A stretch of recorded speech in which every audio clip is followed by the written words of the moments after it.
Kotazo, Bina Kotazo, Dasa Bomba Kotazo, Bina Kotazo, Setira Suka Bengazi, Bina Kotazo, Dasa Bomba Kotazo. Décrit comme le chaînon manquant entre la grippe aviaire et la tectonique, le Kotazo rend-il fou? En tout cas, depuis 2 ans, cette danse des Malabars, hymne de Papi Mbavu, enflamme les nuits de Kinshasa, la capitale du Congo.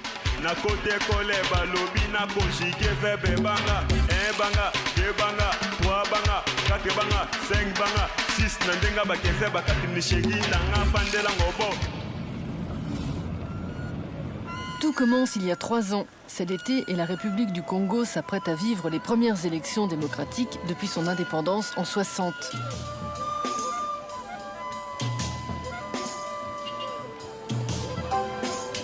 À Kinshasa, le président sortant, Joseph Kabila, affronte son rival, le favori du ghetto Jean-Pierre Bemba, dans une ambiance de tension extrême, aggravée par les rumeurs de fraude électorale. Avec un taux de chômage qui frise les 80%, la capitale congolaise est au bord de l'explosion. Sa population excédée est tout acquise aux challengers. On veut du boulot, qui n'essaye pas de nous baiser. On sait qui doit être élu. S'il nous truande, on va tout casser. Le 27 juillet 2006, Jean-Pierre Bemba fait une démonstration de force. Pour son meeting organisé en plein cœur de la ville, il mobilise des milliers de jeunes du ghetto, dont les sulfureux Pamba, les bad boys musclés de Kinshasa, adeptes des arts martiaux.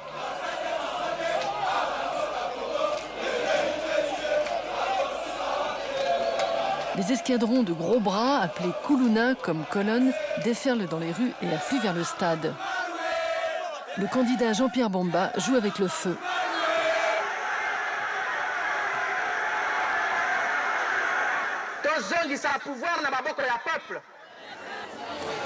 La police tente de disperser la foule, mais elle est vite débordée face à la violence des Kuluna. Le ghetto s'enflamme, les affrontements durent plusieurs semaines. Avec la réélection de Joseph Kabila, la traque au Kuluna est lancée. Cette chasse à l'homme inspire à Papi Mbavu son tube et ce clip pour appeler à la trêve. Avec le Kuluna et son tube Kotazo, les Malabars du ghetto ont leur bande-son.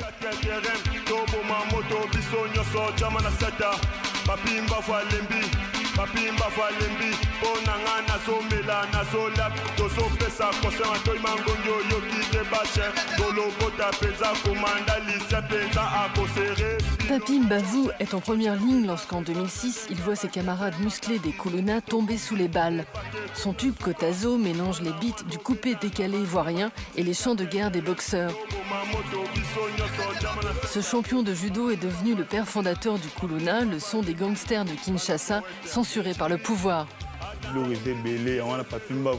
J'ai écrit plein de chansons, mais c'est Kotazo qui a cartonné. Pourtant, la plupart des voyous n'en ont pas compris le sens. Ce que je dis, c'est que si tu joues au gangster, tu finis toujours en prison. Tu finis comme tous ces moribonds qui croupissent à Makala. Tout ça pour ça? L'autre jour, ils ont buté un chef de Kuluna. Personne ne l'a pleuré. Il avait terrorisé tellement le quartier avec son gang, les torchons méchants. Je te jure, il y avait son cercueil et les gens faisaient la teuf autour. Quelle connerie. Longtemps interdit d'antenne parce que jugé obscène, le clip Kotazo est aujourd'hui toléré par les autorités. Dans la rue, les Kuluna sont devenus les héros du ghetto et chacun chante leur louange, dénonçant au passage les autres, les vrais voyous.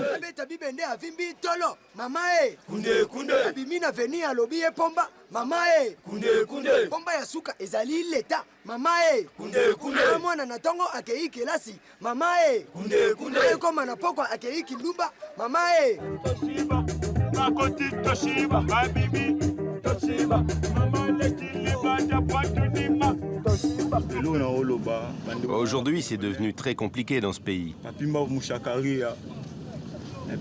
Quand tu joues cette musique, ça plaît à tout le monde, même aux étrangers.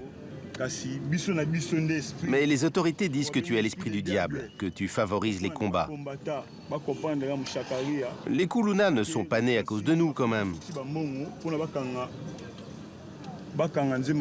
Les gens sont allés voir la censure pour faire interdire mon morceau. Il a fallu que je paie du monde pour calmer les esprits. Vraiment, j'ai eu plein d'emmerdes et j'en ai toujours. De toute façon, l'État gagne toujours.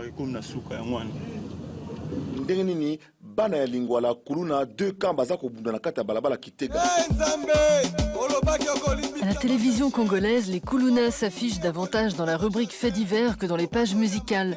Pourchassés par la police, ces voyous urbains n'hésitent pas à s'en prendre violemment aux forces de l'ordre.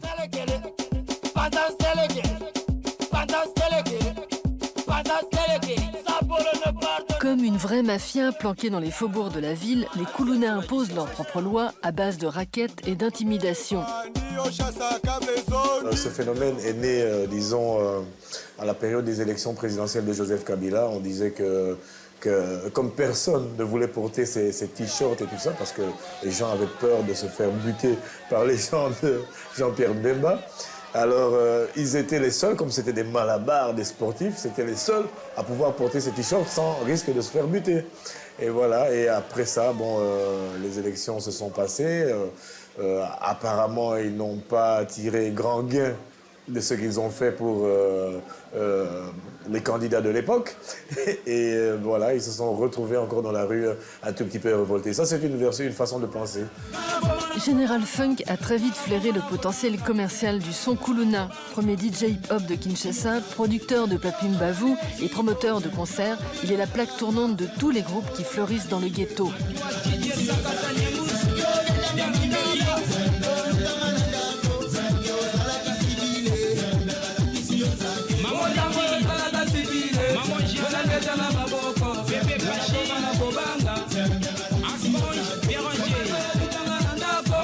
Le jour où je devais faire un événement, ça devait se passer sur un terrain qui s'appelle Comet, dans une des communes qu'on appelle Lingwala ici à Kinshasa. J'ai vu débarquer des jeeps de la police, ils ont éparpillé tout le monde. J'étais voir le général en charge de la sécurité sur le territoire, il m'a montré des papiers, il m'a dit « Vous savez que les gens que vous avez invités sur le podium, c'est des gens qu'on me demande de rechercher. » Au début, j'étais tenté de lui dire « Attendez que le concert commence et vous allez vous les arrêter tous. » Mais il n'a pas trouvé ça très marrant, il m'a montré un papier. Il est vraiment mandaté pour les arrêter. Je fais peur aux gens, c'est bien moi câble. Les Baroumou, JJTH, JJRman. Je me suis quand même un tout petit peu vengé, je l'ai fait en circuit fermé. Et la meilleure, c'est que l'endroit où j'ai fait cet événement, donc en circuit fermé, se trouvait juste à côté de la résidence du général en question. Heureusement qu'il n'a rien entendu.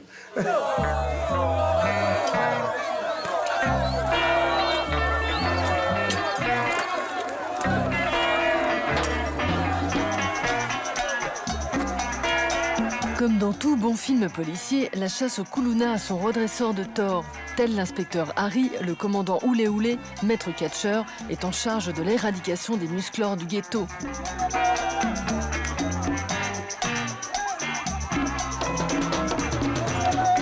Dans sa guerre au Kuluna, il ne fait pas dans le détail. Voilà un membre des Kuluna, du gang Évolution, après une altercation avec la police. Celui-là, on l'a buté en légitime défense.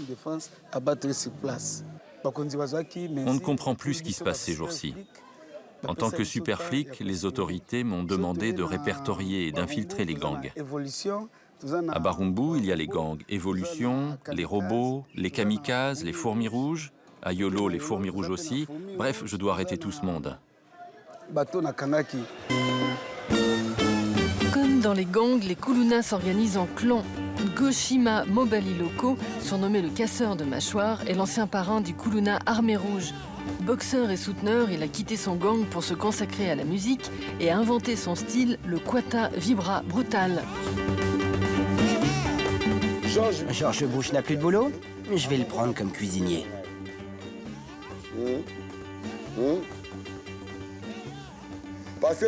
Parce que je suis milliardaire. Son Kuluna hardcore parle de sexe, de bagarres de rue et d'exactions policières.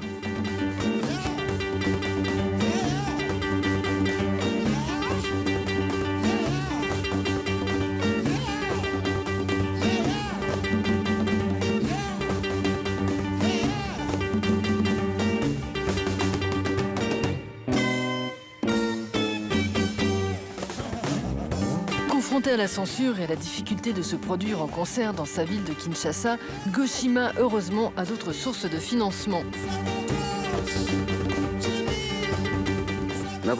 Si je te prête $100, la semaine suivante, tu me devras $120. Et c'est pareil pour 50, c'est le principe. Je fais ça pour des dizaines de personnes en ville. Le pognon, c'est une douleur. Et il ne faut pas blaguer. Il faut que je paye mes musiciens et tout le tintouin. Alors si tu commences à faire des grimaces pour me rembourser, là tu vas prendre main droite dans ta mâchoire et ça sera très mauvais pour toi. Moi je fais la musique pour les voyous, style gangster, pour tous les yakuza du coin. Et les gens deviennent complètement dingues.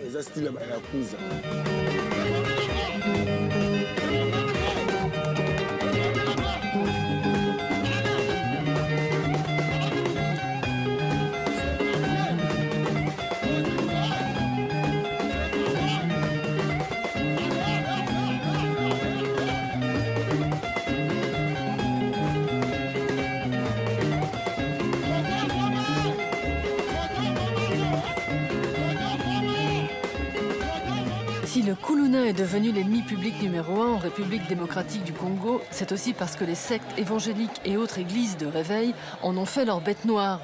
Dans un pays où les pasteurs deviennent conseillers spéciaux des ministres et où le gouvernement s'appuie sur le pouvoir religieux, le son des Kuluna est vécu comme une menace et un sacrilège.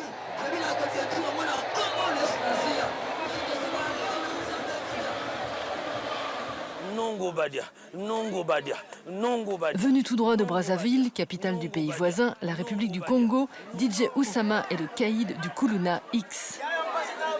Le piment. Vous remarquez, quand vous bouffez du piment, vous faites... Et quand vous vous retrouvez quelque part avec chacun sa chacune, vous comprenez? Et ça se passe comment? C'est toujours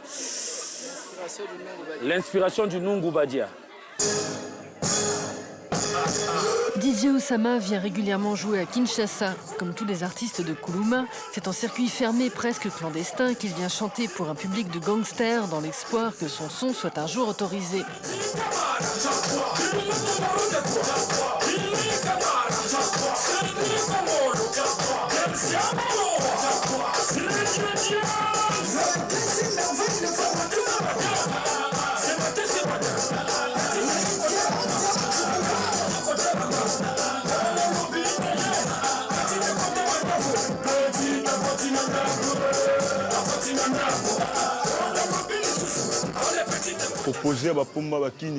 Le Kuluna, c'est pas seulement la musique des bagarreurs. Ça peut toucher tous les publics du monde. Notre musique n'est pas un crime. C'est la musique du ghetto.